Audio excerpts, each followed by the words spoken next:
So, Rick, how do people test for minerals, blood, HTMA? Well, minerals are all over in different places in the body. They're in the blood, they're excreted in the urine, but they're also primarily within cells and tissues. And that's what my mentors, Dr. Pollack and Dr. David Watts, discovered in their research that they began in 1975 in Phoenix, Arizona. They got intrigued with this newfangled test called hair tissue mineral analysis. We call it HTMA for short. And what they discovered is the mineral patterns are not random.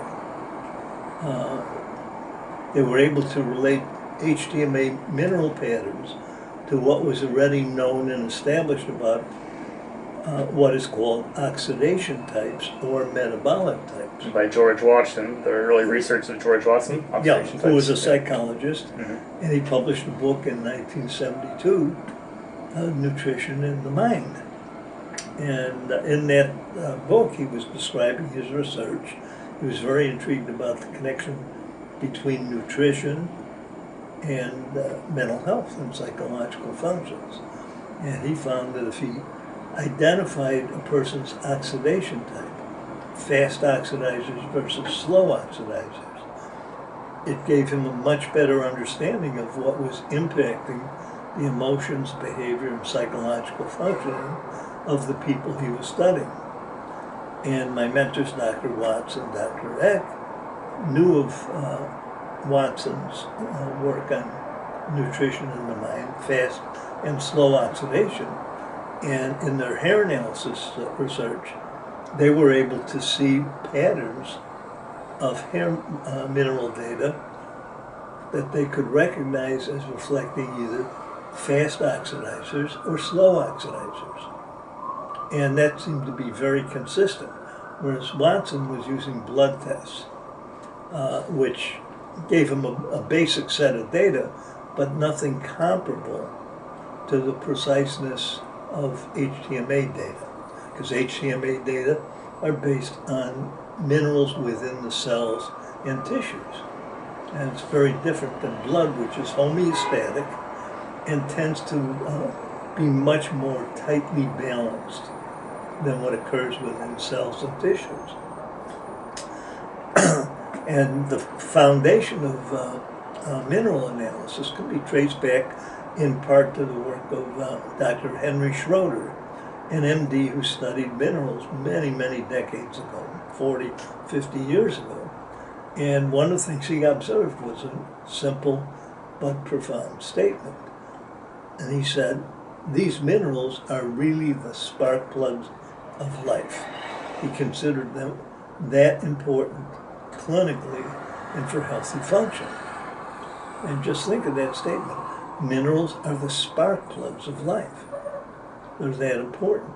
And so he recognized they're the foundation for good health and supporting life functions. So if we know that minerals are the spark plugs of life, they're that important, and the HTMA test is showing what's happening at the cell and tissue level, which is such an important marker for physical and mental health as well, equally to, or perhaps more important than blood testing, why is the importance of minerals not more understood, and why is HTMA testing not more widely recognized and used?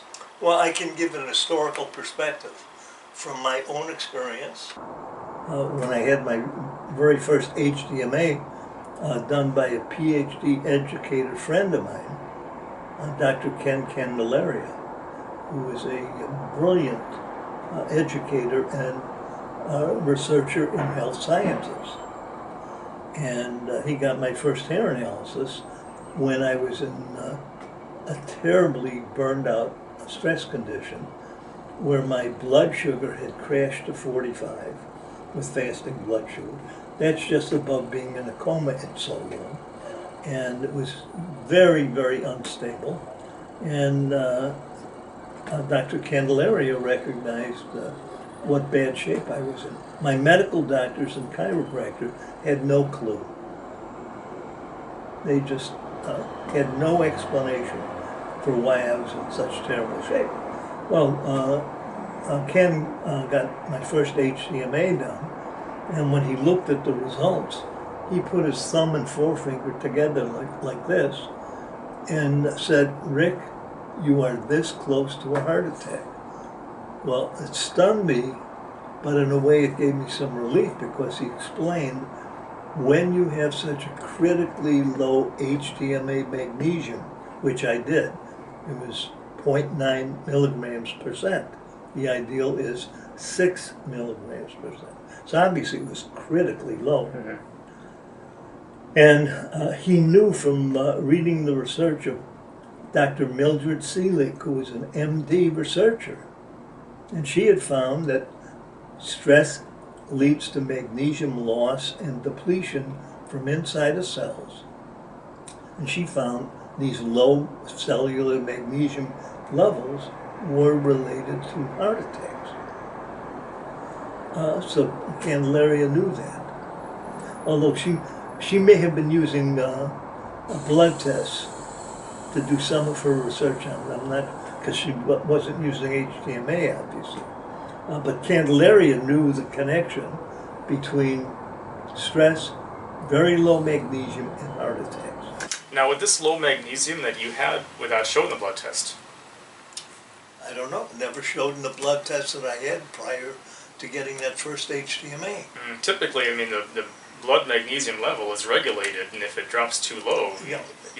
that is, it's already too late. My practitioner, my medical doctors, and this chiropractor who did my 6-hour glucose tolerance test never detected magnesium being deficient. So this is a great example of how the HTMA shows that true magnesium deficiency far better than the blood test would have. Yeah, without the HTMA, the critical deficiency of magnesium in my system would not have been detected. I would not have started on magnesium supplementation, and I seriously doubt whether I would be here today, almost 40 years later. So again, why isn't HTMA more recognized then? If it's this important, why don't more doctors use it?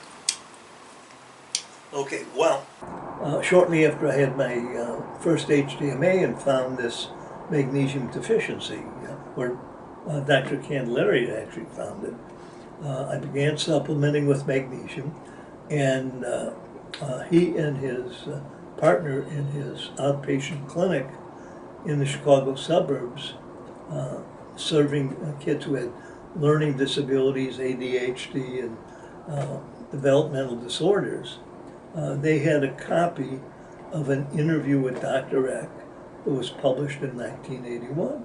And they gave me a copy of that to read, and I was just astounded by the explanation of HTMAs that were reflected in that interview, which is still available through the Analytical Research Lab. It's still located in Phoenix, and it's a classic. And you can also download a 1985 update of that interview with Dr. Eck on HTMAs from Amazon under the title of a book called Energy, and it's just an update from 1981, which is worth getting. So anyway, I began coming down from Chicago, where I had my house and raised my kids with my wife Rosalie. We began coming down from the Chicago area down to Phoenix beginning in March of 1983 because I wanted to start attending some of these seminars that Drs. Eck and Watts were giving, discussing and explaining HTMAs. So they had all the basics figured out, and it was scientifically sound. They had found the relevant scientific literature, most of which, if not all of which, is not taught in medical schools, not taught to psychologists, not taught to nurses, medical doctors, osteopaths, chiropractors, naturopaths. But they knew this literature. They saw how it gave the scientific foundation, that gave them fundamental understanding of HTMAs. So I began coming down to Phoenix to attend their seminars, and I was just blown away by the information they shared. And they would draw 100 to 200 people over a weekend to their seminars. And so more and more interest was being generated among some practitioners, as well as lay people who also attended these seminars. Somehow they read the Health View newsletter with Dr. X 1981 interview. So there was a lot of interest starting to build up. And then what happened? And then along comes 1985, August of 1985. And I had already begun to incorporate HTMAs in my psychology practice, and I saw how much it gave me a better understanding of what was happening to people who were coming to me for psychological and counseling services. So anyway, along comes August of 1985, and I had already begun to have some good success personally and also professionally with HTMAs, with my clients. And I get a call from one of my clients one day in August of 1985 asking me if I had read the news about HTMAs. I said, no, what's going on? And so I got a hold of a newspaper, and sure enough, there was an article based on a press release describing this August 1985 HTMA article that claimed that HTMA was not accurate, it was a scam, and just maliciously attacked HTMAs. So it was published in the August 1985 issue of JAMA, the Journal of the American Medical Association, by Dr. Stephen Barrett. Was there any validity to this study? Well, ironically, when you look closely at his study, which was based on shoulder-length hair samples from two 17-year-old girls. I had been told that one of the girls was a daughter of Barrett's, and the other, I guess, was her girlfriend. And so he probably offered to give them a haircut, and he cut samples shoulder length. And anybody who does HTMA knows you don't take shoulder length samples. No. You take 1-inch samples from the scalp. So what he had were these very long strands, shoulder length strands. He chopped them up into 1-inch strands, mixed them all together, assuming that therefore he had comparable, identical samples. So that was one thing. And then I read off of another site that he washed the samples at his kitchen sink using tap water, which has all kinds of minerals in it. And then he sends them out to different labs. And he claims that when the results came back from all these different labs, they weren't comparable. And so he concluded hair analysis is not accurate. When you look closely at the table of data that he presents in the article, you see, lo and behold, both girls have a high calcium. They have either a low potassium or a potassium within the average range. He didn't report specific numbers. He used high, average, or low, which is not a very accurate way of measuring the accuracy of any lab test. So it's sloppy methodology. So the calcium was high, potassium was either low or average in the results from different labs, but the copper was high. So what he had were hair mineral data on two 17-year-old girls who were copper toxic. And he didn't even know it. And obviously the editors of JAMA didn't even know it. So if anything, he was validating the usefulness of hair analysis. So this article, they didn't even know it. So this 1985 article shed unnecessary negative light on HTMA, and then wasn't there a follow-up study in 2001? Yeah, then they did a follow-up study. So instead of having samples from 2 people, this time there was a 40-year-old woman who was among the group of 4 authors of the 2001 study. Who were trying to repeat, I think, the results of the first because study.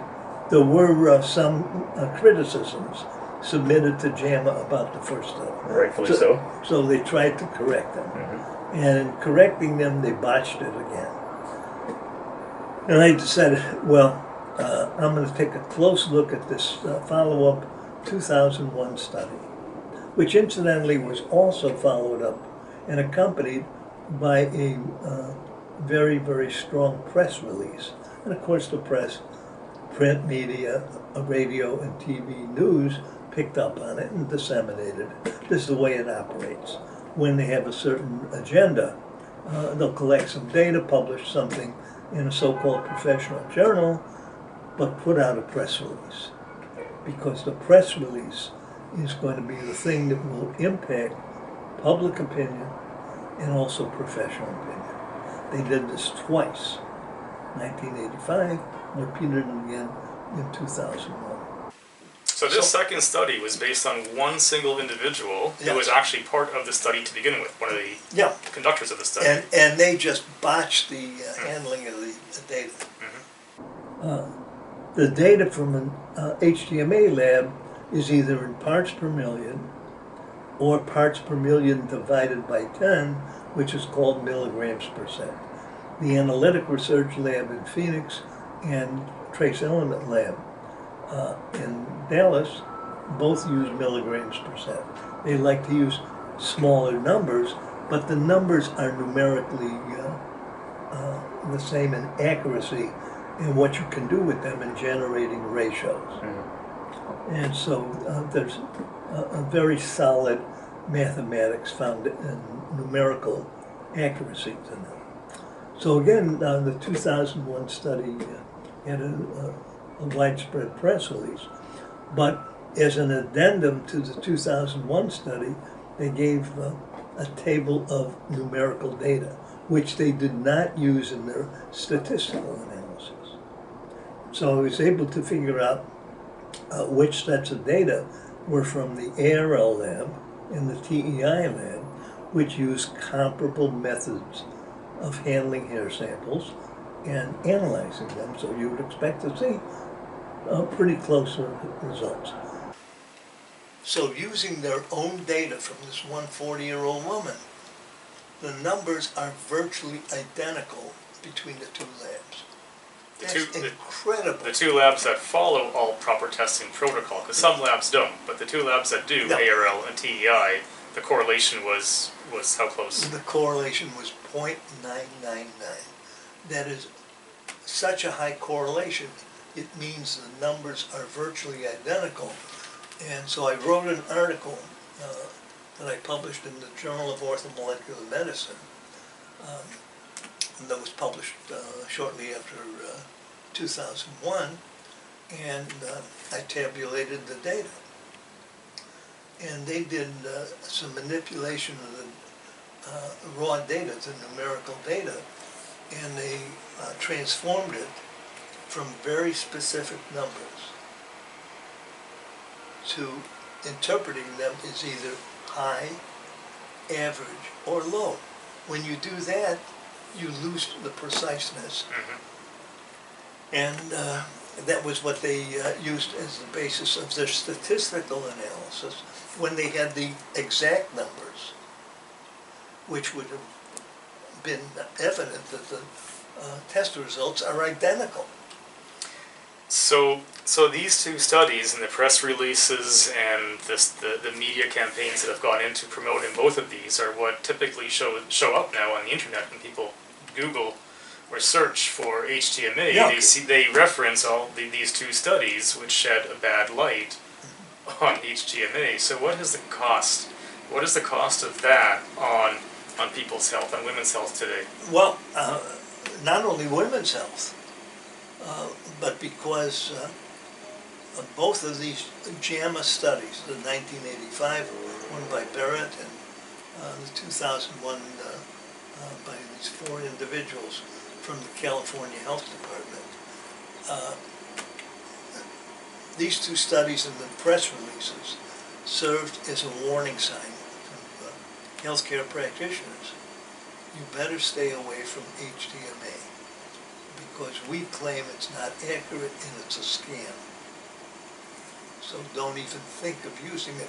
Don't even think of studying minerals and learning more about HTMA and how much it could enhance your understanding of patients or clients coming for health services. How much suffering have you seen as a direct result of people not being given the opportunity to use HTMA or practitioners not using HTMA?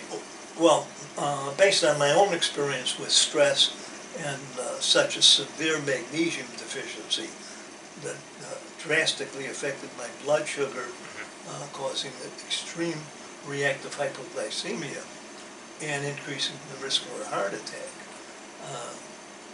I would wonder how many preventable heart attacks in fairly young people have occurred that could have been prevented had routine HTMAs been done on a widespread scale and detected the impact of stress on magnesium levels, producing life-threatening magnesium deficiencies. I mean, that saved you back in your 40s, and Yep. here you are 40 years later, and you're Yep. still kicking and hiking and getting out there and enjoying life.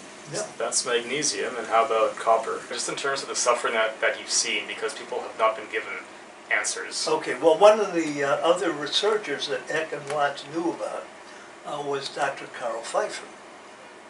Dr. Pfeiffer had an MD and a PhD in biochemistry and pharmacology, a brilliant medical doctor, and did a lot of clinical research, and summarized his basic research in 1975 in a book he published, Mental and Elemental Nutrients. And in that book, he incorporated a chapter on copper toxicity because he was seeing women patients who were presenting with schizophrenia and other psychological disturbances, and he was able to associate many of those clinical conditions with the fact that these women had used either the birth control pill and or a copper IUD. And he began to see the connection between widespread use of contraceptives and the buildup of copper toxicity that had devastating health effects. But Pfeiffer's work was not accepted by his medical colleagues or psychiatric colleagues. And of course, Eck and Watts, being private individuals, but brilliant researchers, their work was never accepted on a widespread scale. So the one test that could really show the epidemic of copper toxicity and the correlation to the symptoms and the mineral pattern, which is HTMA, is conveniently suppressed from greater use and awareness, which keeps this epidemic, and not just copper, but the magnesium deficiency epidemic, the calcium excess calcification epidemic, Yeah. all of these mineral-based epidemics, it keeps them suppressed, and people are left, clueless of these imbalances, how they affect health, and it's much simpler just to push a medication when Right. symptoms arise. And so when people are experiencing problems and discomfort and symptoms, they seek out medical or psychiatric help or psychological help from individuals who are unaware of the power of the mineral system on the mind-body connection.